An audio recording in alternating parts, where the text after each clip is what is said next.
হকপন্থীদের সাথে আল্লাহর দেয়া একটা বিশেষ নিয়ামত হচ্ছে একাকিত্ব। হকপন্থীদের লাইফে আল্লাহ পাকের পক্ষ থেকে একটা বিশেষ অনুগ্রহ হচ্ছে একাকিত্ব। মানে একাকিত্ব কেন নিয়ামত বললাম? কারণ একাকিত্ব মানুষকে আল্লাহ চিনিয়ে দেয়। অনেক আলেম দেখবেন যারা জেল টেল খেটে বের হয়েছেন, তারা সবাই একটা কথা বলবেন, জেলখানায় আমরা আল্লাহকে চিনেছি। সব আলেমরা এই কথা বলে যারা ওখান থেকে বের হয়ে আসে। কারণ একাকিত্ব মানুষকে গভীরভাবে ভাবায়, আল্লাহকে পাওয়ায়, আল্লাহর কাছে দোয়া করতে শেখায়, মানুষকে বোঝায় যে আল্লাহ ছাড়া কেউ নাই সাহায্য করার। তো যারা হকপন্থী হয়, একাকিত্ব তাদের বরণ করতেই হয়। এটা মাথায় রেখে পথ চলতে হবে। ইব্রাহিম আলাইহিস সালাম পথ চলা শুরু করলেন। এবার কি হলো? তিনি কি বাসা থেকে বের হয়ে সেই এলাকা, ওই নমরুদের দেশ ছেড়ে চলে গিয়েছিলেন? উত্তর না। প্রথমে তিনি চলে যান নাই।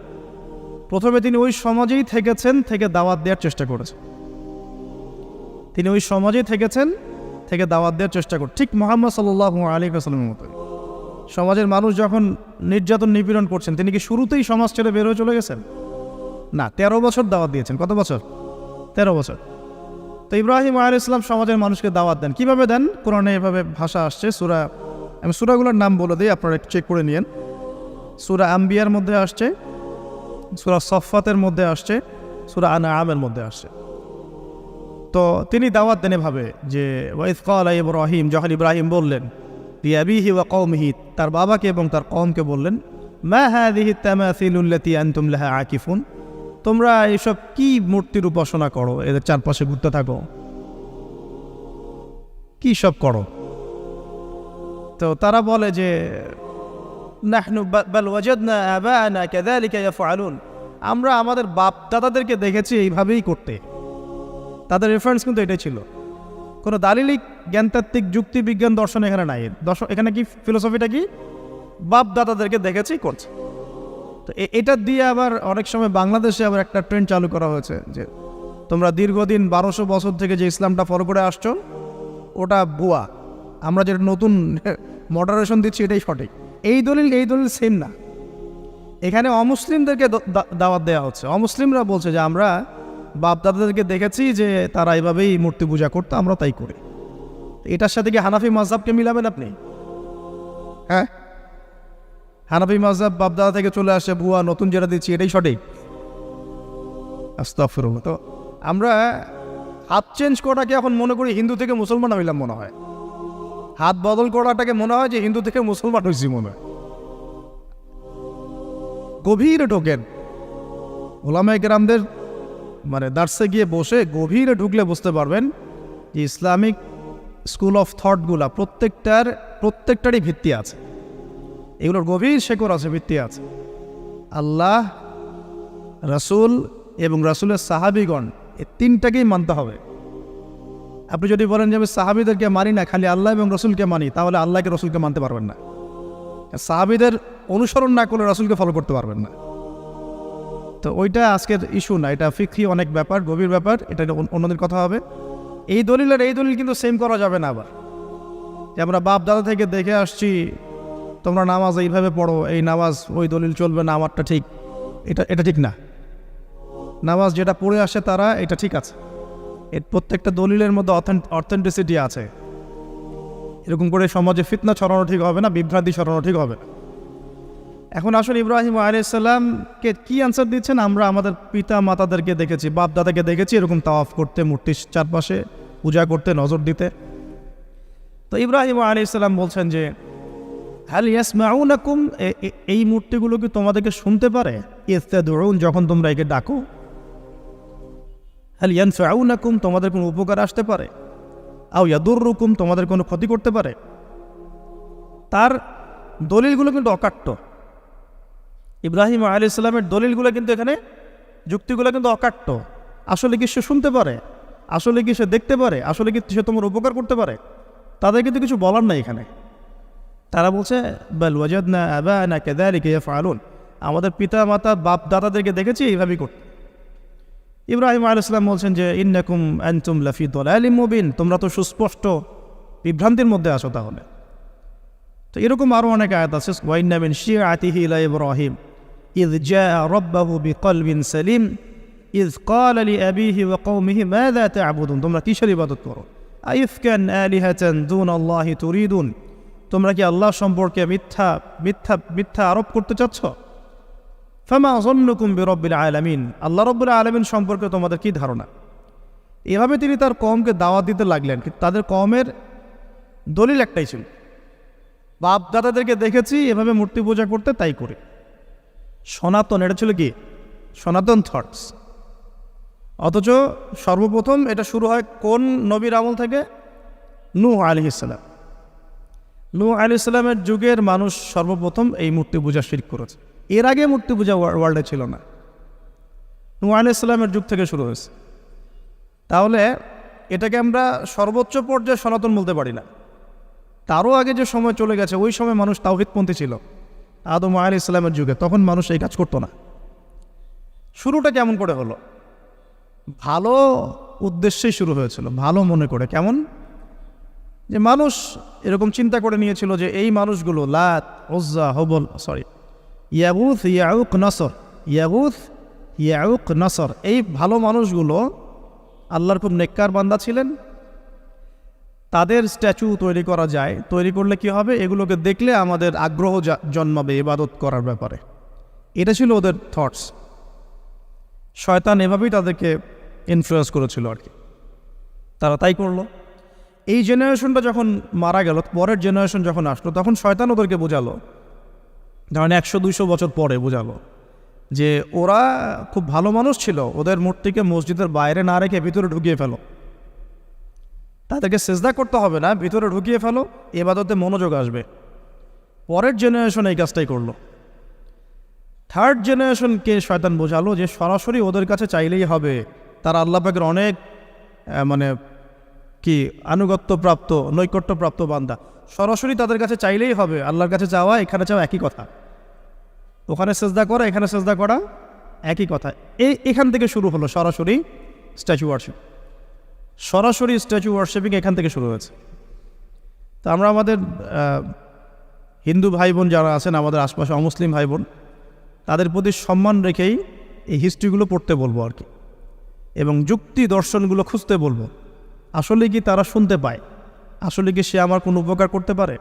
আসলে কি সে আমার কোনো ক্ষতি করতে পারে? আসলে কি সে সৃষ্টিকর্তার প্রতিমূর্তি হতে পারে কিনা? তো আমরা এটা আহ্বান জানাবো, আমরা কারো ধর্মীয় অনুভূতিতে আঘাত করব না। ইসলাম আমাদেরকে এটা শিখায় না। ইসলাম এটা শিখায় যে মানুষকে হিকমার সাথে, প্রজ্ঞার সাথে দাওয়াত দেয়া, যাতে করে তারা জাহান্নামের রাস্তা থেকে ফিরে আসতে পারে ইনশাআল্লাহ।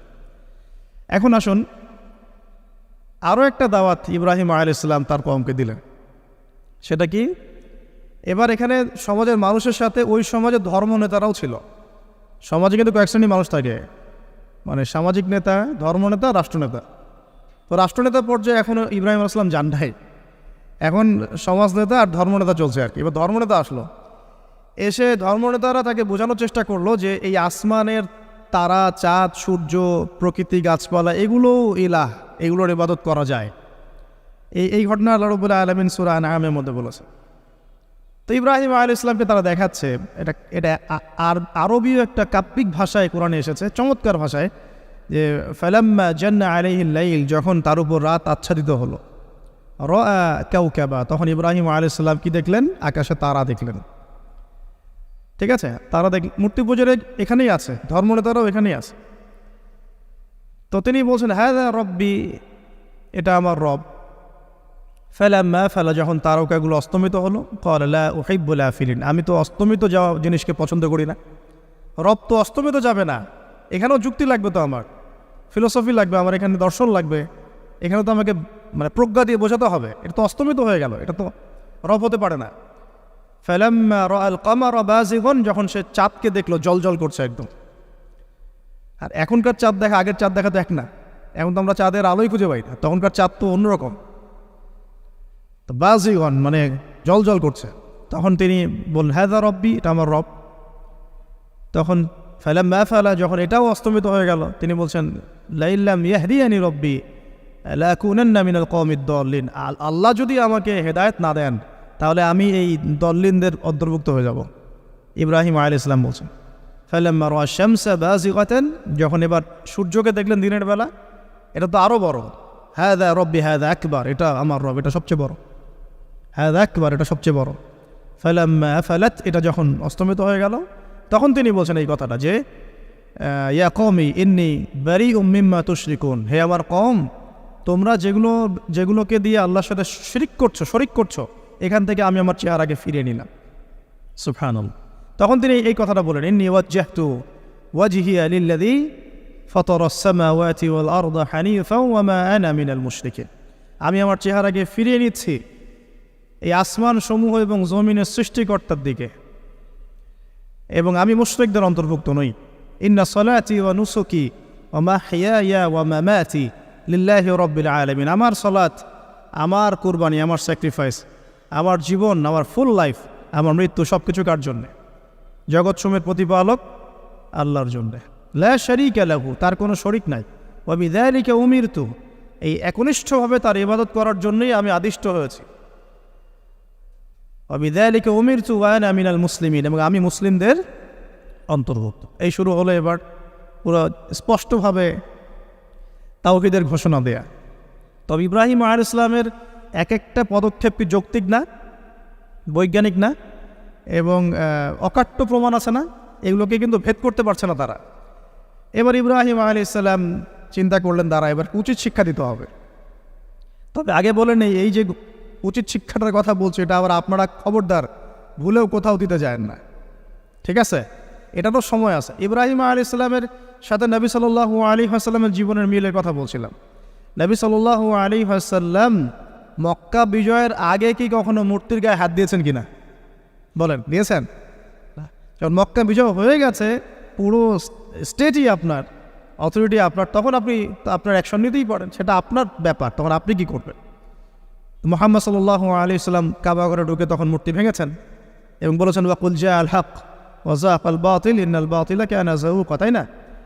তো ইব্রাহিম আলাইহিস সালাম এবার শিক্ষা দেওয়ার চিন্তা করছেন। তিনি বলছেন যে যখন এরা মেলাতে যাবে, ওই উৎসবে যাবে, তখন আমি এদেরকে দেখে নিব। এটাও কুরআন চমৎকারভাবে বলেছে যে ইয ক্বালা লিআবিহি ওয়া কওমিহি মাযা তা'বুদুন আইফকান আলিহাতান দুনাল্লাহি তুরিদুন ফামা যান্নুকুম বিরাব্বিল আলামিন। হ্যাঁ, ফারাগা ইলা আলিহাতিহিম ফাকালা আলা তা'কুলুন। ইব্রাহিম আলাইহিস সালাম এবার যখন ওরা মেলায় চলে গেছে, যাওয়ার আগে আবার ইব্রাহিম আলাইহিস সালাম বলছিলেন যে ইন্নী সাকিম, আমি হচ্ছি অসুস্থ। আমি কি অসুস্থ? নজরা নজরাতান ফিন নুজুম, ইব্রাহিম আলাইহিস সালাম রাতের বেলা আকাশের দিকে তাকালেন একবার, তাকিয়ে ওদেরকে বললেন যে ইন্নী সাকিম, আমি অসুস্থ। এটা কৌশল, আমি অসুস্থ, এটা কৌশল। তো এই কৌশল আবার সব জায়গায় ঘাটাতে যায় না। তো এবার যখন তারা চলে গেল, ফারাগা ইলা আলিহাতিহিম ফাকালা আলা তা'কুলুন, এবার তিনি ওই মূর্তিগৃহ যেটা ওদের, ওখানে ঢুকে বলছেন যে আলা তা'কুলুন, তোমাদের কি হলো, খাচ্ছ না কেন? কাদেরকে বলছে এই কথা? মূর্তি, খাচ্ছ না কেন? আলা তা'কুলুন। ফারাগা ইলা আলিহাতিহিম ফাকালা আলা তা'কুলুন মা লাকুম লা তানতিকুন, কি হলো, কথা বলছো না কেন? মা লাকুম লা তানতিকুন, কি হলো, কথা বলছো না কেন? এবার ফারাগা আলাইহিম দরবাম বিল ইয়ামিন, এবার ইয়ামিন মানে ডান হাত, ডানাতে যা পেয়েছিলেন আর কি, তা দিয়ে সবগুলোকে ভেঙে চুরমার করে ফেলছে। ব্যাস, এবার ওরা যখন আসলো, এসে বলছে যে আনতা ফাআলতা হাযা বিআলিহাতিনা ইয়া ইব্রাহিম, হে ইব্রাহিম, তুমি কি আমাদের উপাস্যদের সাথে এই কাজ করেছো? ইব্রাহিম বলছেন লা, না, লা আসলে কোরআনে নাই, আমি নিজের মতো করে বললাম আরবি বলতে বলতে। বাল ফাআলাহু কাবীরুহুম হাযা, বরং এই বড়টা এই কাজ করছে, এর মধ্যে সবচেয়ে বড় যেটা আছে এই ব্যাটার কাজ, আমি করি নাই, আমি তো করি নাই। তখন ওরা তো এটা তো হতভম্ব হয়ে গেল, যে সে বলছে যে তুমি তো জানো, তুমি তো খুব ভালো করেই জানো যে তারা কথা বলতে পারে না, নড়াচড়া করতে পারে না, কিছুই করতে পারে না। তখন তিনি বললেন, তাহলে তোমরা কেন এমন ইলাহের উপাসনা করো যে কথাও বলতে পারে না, শুনতেও পারে না, দেখতেও পারে না, তোমার উপকারও করতে পারে না, ক্ষতিও করতে পারে না? কিন্তু এবারও কিন্তু যুক্তি নাই, কোনো তাদের কাছে কোনো দলিল নাই, কোনো প্রমাণ নাই, কোনো যুক্তি দর্শন কিচ্ছু নাই। এবার শুরু হলো জুলুম। জালেমের কাজ কি? যুক্তি, জ্ঞান, দর্শন, বিজ্ঞান এগুলো দিয়ে যখন পরাস্ত, এগুলো দিয়ে পারছি না, এবার পেশি শক্তি, এবার কি পেশি শক্তি, ব্যাস এবার পেশি শক্তি। ইব্রাহিম আলাইহিস সালামকে নিয়ে যাওয়া হচ্ছে নমরুদের দরবারে। এবার চলো, এবার তোমার আজকে খবর আছে। এবার পুরো রিমান্ড হবে 7 দিনের। একদিন রিমান্ড হলেই অবস্থা খারাপ হয়ে যাওয়ার কথা। তো ইব্রাহিম আলাইহিস সালামকে এবার নিয়ে যাচ্ছে ধরেন নমরুদের কাছে। কী যে হবে আল্লাহ ভালো জান। ইব্রাহিম আলাইহিস সালাম যখন যাচ্ছেন তখন কি তিনি জানতেন যে আল্লাহ পাক তাকে আগুন থেকে বাঁচাবেন? এই ঘটনা যে ঘটবে তিনি কি জানতেন? আচ্ছা, আমরা না হয় জানি যে এমনটা হয়েছিল। ইব্রাহিম আলাইহিস সালাম ওই সময় তো আর জানতেন না যে কী হতে যাচ্ছে। তার মানে তার ওই সময় তার ইমানের তেজ, তার স্থিরতা, ইস্তেকামা এবং তাওয়াক্কুল কত বেশি ছিল। তাকে নিয়ে যাওয়া হচ্ছে এবারে নমরুদের সামনে দাঁড় করিয়ে। নমরুদ এবার একটু মজা নিয়ে জিজ্ঞাসা করলো যে কে তোমার রব? ওই কবরের প্রশ্ন করার মতো, মান রব্বুক, তোমার রব কে? তো ইব্রাহিম আলাইহিস সালাম বলছে রব্বি আল্লাযী ইউহয়ী ওয়া ইউমীত, আমার রব তিনি যিনি জীবন দেন মৃত্যুও দেন। এবার নমরুদ বলছে ক্বালা আনা উহয়ী ওয়া উমীত, আমি তো জীবন দিই আর মৃত্যু দেই। কীভাবে? একজন এই যাবজ্জীবনপ্রাপ্ত আসামিকে ডেকে নিয়ে ছেড়ে দিল, দিয়ে বললো যে জীবন দিলাম। আর একজন আসামিকে ডেকে তৎক্ষণাৎ মৃত্যুদণ্ড দিয়ে মৃত্যু দিলাম। তো ইব্রাহিম দেখলেন আলাইহিস সালাম এ তো মোটা বুদ্ধির মানুষ, কারণ যে যত বড় জালেম হয় তার বুদ্ধি তত মোটা হয়, কিন্তু এটা মাথায় রাখবেন। ফেরাউনের মতো জুলুম মানুষের বুদ্ধি লোপ করে দেয়, আর শিরক মানুষের মধ্যে ভয় সঞ্চার করে। যখন আপনি শিরক করতে থাকবেন মনে খুব ভয় কাজ করবে। এবং মুশরিক বাহিনী কখনো ইসলামের বিজয় লাভ করতে পারে নাই। যে মুসলিম সেনাবাহিনীর মধ্যেও শিরক ছিল না, ওরা যুদ্ধের মাঠে পরাজিত হয়ে গেছে। ইতিহাস ঘাটবেন, মুসলিম যে সেনাবাহিনীর মধ্যে শিরক ছিল ওই সেনাবাহিনী পরাজিত হয়ে গেছে। আবার অল্প গুটি কয়েক সেনাবাহিনী তারা তাওহীদপন্থী ছিল, তারা জয়লাভ করেছে। ইতিহাস ঘেটে দেখবেন। তো জুলুম কি করে বুদ্ধি লোপ পায়? নমরুদের বুদ্ধি লোপ পেয়ে গেল। তো ইব্রাহিম আলাইহিস সালাম বলছেন রব্বি আল্লাযী ইউহয়ী ওয়া ইউমীত, এ তো এটা বুঝলো না। তাহলে ইন্নাল্লাহা তাআলা ইন্নাল্লাহা ইয়াতি বিশ-শামসি মিনাল মাশরিক ফাতি বিহা মিনাল মাগরিব। ইব্রাহিম আলাইহিস সালাম বলছেন যে আল্লাহ রাব্বুল আলামিন, আমার আল্লাহ, তিনি পূর্ব দিক থেকে সূর্য ওঠান। তো তুমি যদি ইলাহ হয়ে থাকো তাহলে পশ্চিম দিক থেকে উঠাও। এটা আরও বড় অকাট্য দলিল হলো। তার অবস্থাটা আল্লাহ ব্যাখ্যা করছেন এভাবে। আল্লাহ বলছেন ফাবুহিতাল্লাযী কাফার, কাফের একদম হতভম্ব হয়ে গেল। একদম হতভম্ব হয়তো লাভ নাই, পেশি শক্তি আছে আমার। তোমার যুক্তি, বিজ্ঞান, দর্শন, থিওরি তো আমার দরকার নাই।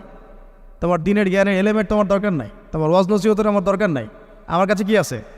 পেশি শক্তি আছে। পিঠায় সব সিধা করে ফেলাবে একেবারে। ব্যাস ইব্রাহিম আলাইহিস সালামের জন্য বলছে ফাআল হাররিকুহু ওয়ানসুরু আলিহাতাকুম, একে জ্বালায় দাও, পুরায় দাও, একে জ্বালায় পুরায় দাও, তোমাদের ইলাহদেরকে সাহায্য করো। আল্লাহ পাক অন্য জায়গায় বলছেন যে ফাআরাদু বিহি কাইদান ফাজআলনাহুমুল আসফালিন, তারা ইব্রাহিম আলাইহিস সালামকে নিয়ে একটা বিশেষ বড় একটা কৌশল করলো। এই কৌশলটা কি ছিল? তাকে অগ্নিকুণ্ডের মধ্যে ফেলে দেওয়ার একটা চেষ্টা করলো, আগুন জ্বালিয়ে রাখলো। বলা হয় 40 দিন, এগুলো হিস্ট্রি বা তাফসীরগুলোতে আসছে। আমি just Quran text to the point বলছি। তো আগুন দাউ দাউ করে জ্বলতে লাগলো। ওই ব্যাবিলন, ওখানকার সব মানুষ দেখছে বিষয়টা। তো ইব্রাহিম আলাইহিস সালামকে ফেলে দেওয়া হবে। দেখেন, যখন ফেলে দেওয়া হবে তখন কি ইব্রাহিম জানতেন যে তিনি আগুনে পড়বেন না? তিনি তাহলে প্রস্তুত ছিলেন। তিনি তখন জীবন দেওয়ার জন্য প্রস্তুত ছিলেন। ঠিক আছে, এখন তাকে ফেলে দেওয়া হচ্ছে। ঠিক ওই সময়ে জিবরাইল আলাইহিস সালামের আগমন। সুবহানাল্লাহ। তিনি এসে বলছিলেন যে আমার কাছে কোনো হাজত আছে নাকি আপনার? তখনও ইব্রাহিম আলাইহিস সালাম বলেছেন আপনার কাছে আমার কোনো হাজত নাই। হাসবি আল্লাহ ওয়া নি'মাল ওয়াকিল, এই যে কথাটা আমরা বলি, হাসবুনাল্লাহ ওয়া নি'মাল ওয়াকিল, হাসবি আল্লাহ ওয়া নি'মাল ওয়াকিল। ইব্রাহিম আলাইহিস সালাম বললেন আল্লাহই আমার জন্য যথেষ্ট এবং তিনিই আমার উত্তম কর্মবিধায়ক। ব্যাস, এরকম মোমেন্টে বান্দা যখন আল্লাহকে এভাবে চাবে, আল্লাহ রাব্বুল আলামিন না এসে পারবেন? কখনই পারবেন ইনশাআল্লাহ তাআলা। তখন আল্লাহ রাব্বুল আলামিনের আদেশ চলে আসলো, ইয়া নার, হে আগুন, কুনি বারদান ওয়া সালামান আলা ইব্রাহিম, ইব্রাহিমের জন্য ঠান্ডা হয়ে যাও, শীতল ঠান্ডা হও। মানে খুব শীতল না, আবার আরামদায়ক শীতল ঠান্ডা হয়ে যাও। সুবহানাল্লাহ।